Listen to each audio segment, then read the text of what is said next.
saya dapat kiriman cerita, ya, dapat kiriman cerita dari seorang yang tersadar, ya, dari orang yang tersadar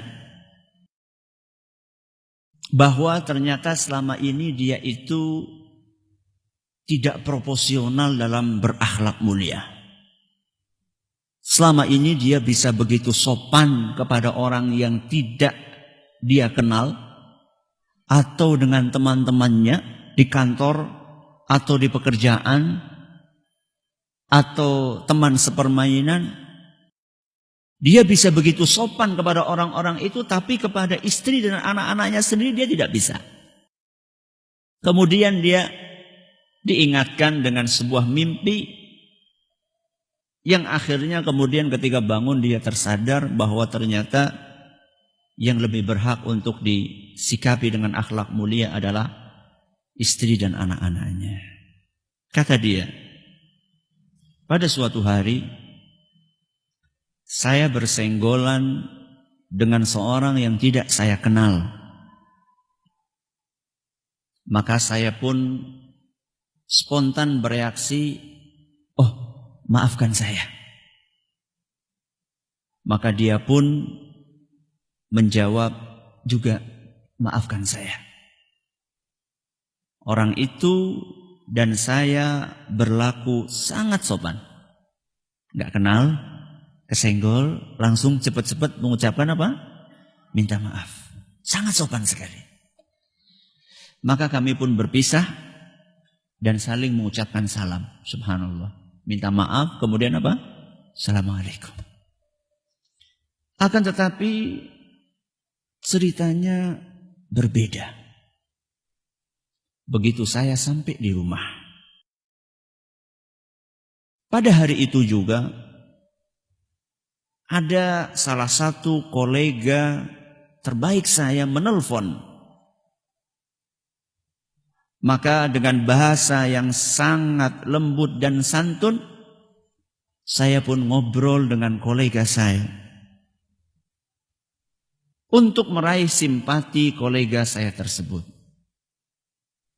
Tiba-tiba anak lelaki saya berdiri diam-diam di belakang saya.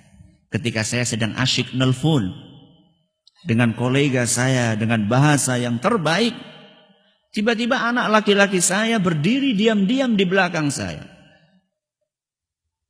Saat itu saya berbalik dan hampir saja saya membuat anak saya jatuh. Minggir, main sana, ganggu saja. Teriak saya dengan marah. Dia pun pergi dengan hati yang hancur dan merajuk.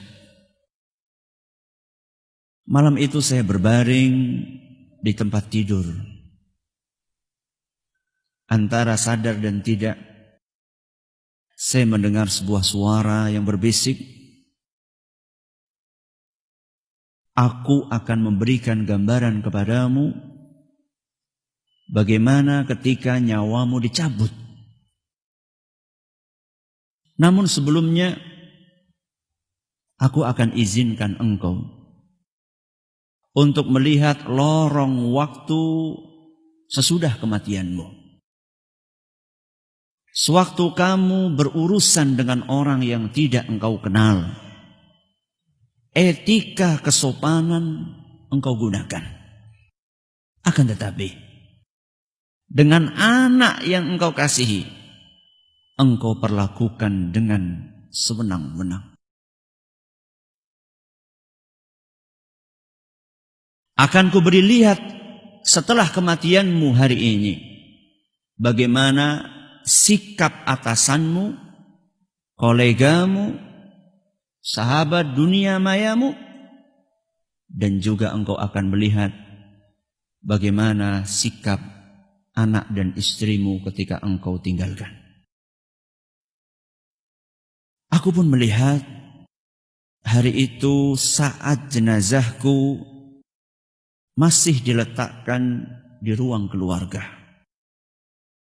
Ternyata hanya satu orang sahabat dunia mayaku yang datang. Selebihnya hanya mendoakan lewat grup. Bahkan ada yang sama sekali tidak komentar apapun atas kematianku.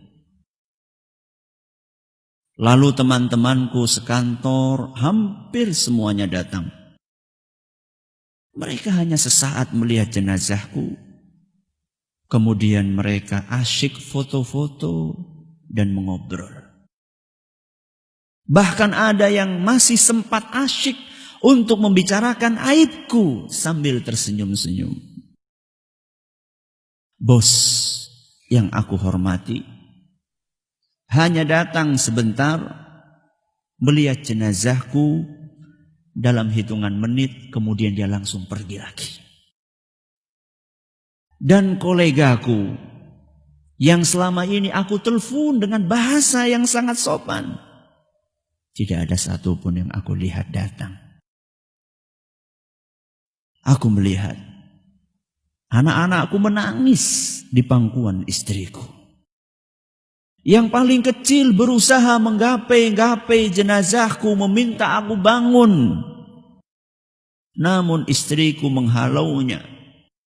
Istriku pingsan berkali-kali. Aku tidak pernah melihat dia sekacau itu.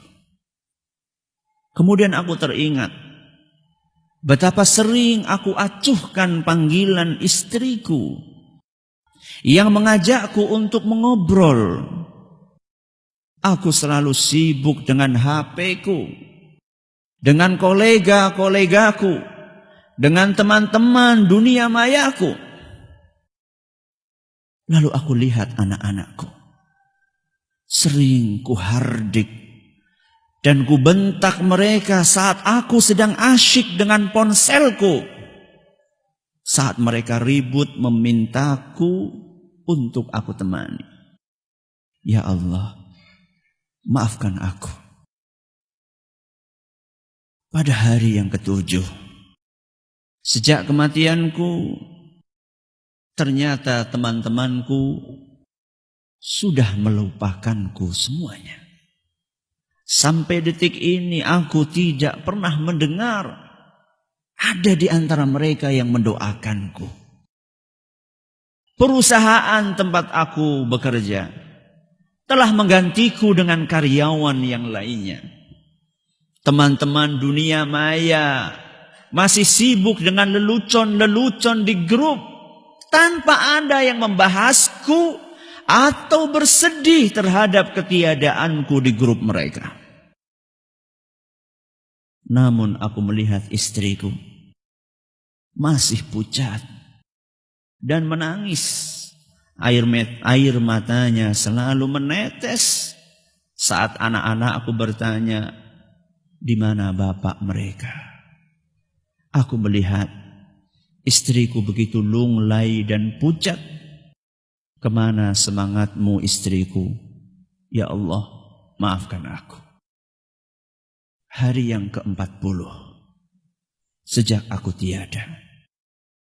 Teman-teman FB-ku, teman-teman Facebookku lenyap secara drastis.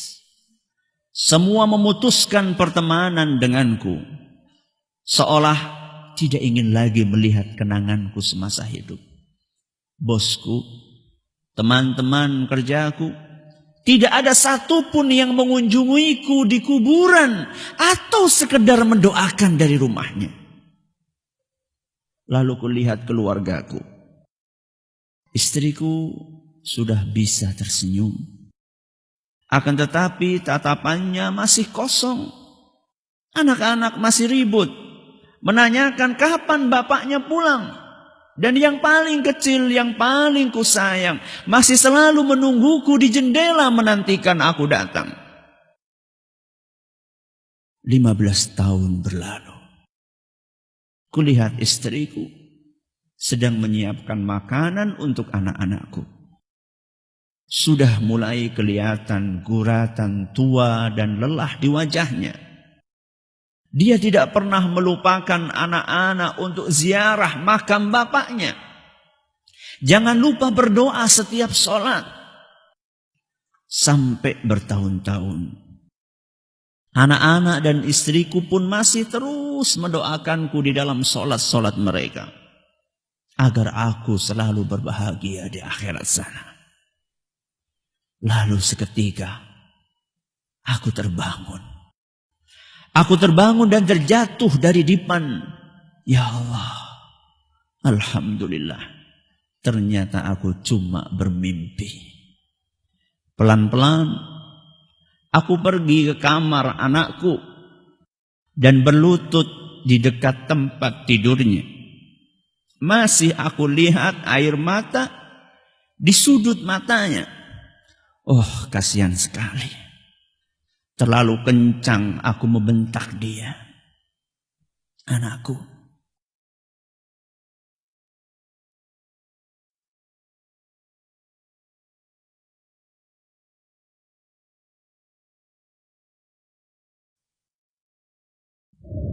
Bapak menyesal.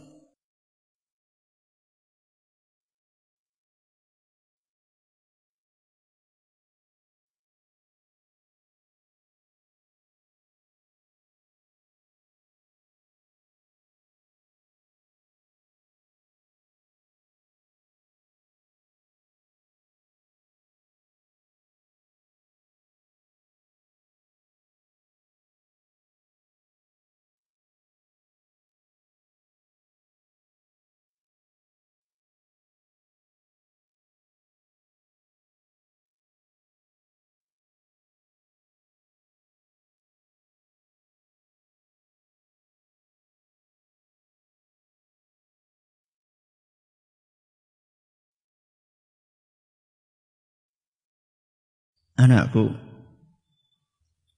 Bapak menyesal.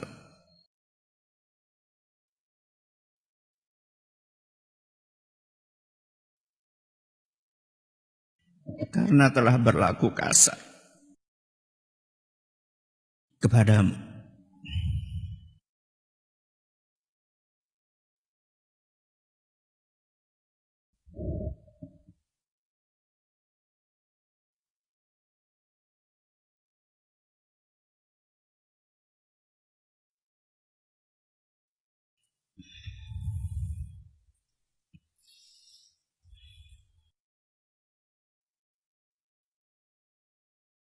Maka si kecil pun bangun dan berkata, "Oh Bapak,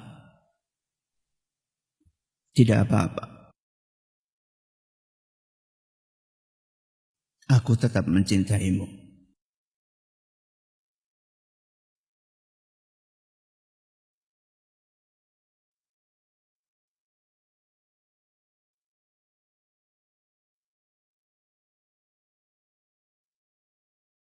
Anakku, aku mencintaimu juga. Aku benar-benar mencintaimu. Maafkan aku, anakku. Dan kupeluk anakku. Kuciumi pipi dan keningnya. Lalu kulihat istriku tertidur. Istriku yang sapaannya sering aku acuhkan. Ajakannya untuk berbicara sering aku sengaja berpura-pura tidak mendengarnya. Bahkan SMS darinya sering aku anggap tidak bermakna.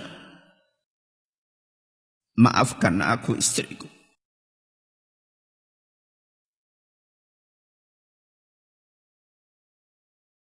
Apakah kita menyadari bahwa jika kita mati esok pagi, perusahaan di mana kita bekerja akan dengan mudah mencari pengganti kita dalam hitungan hari.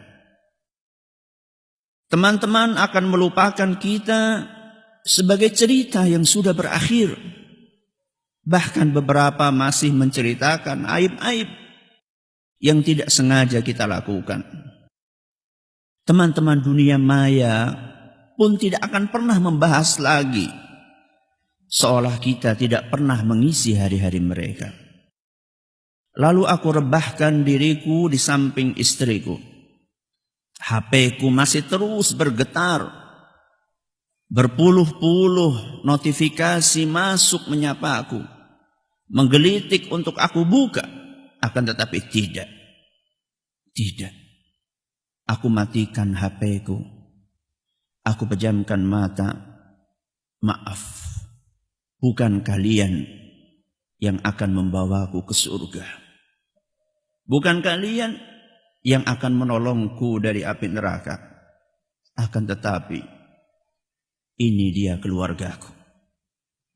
Keluarga yang kita tinggalkan, yang saat kita tinggalkan akan merasakan kehilangan selama sisa hidup mereka.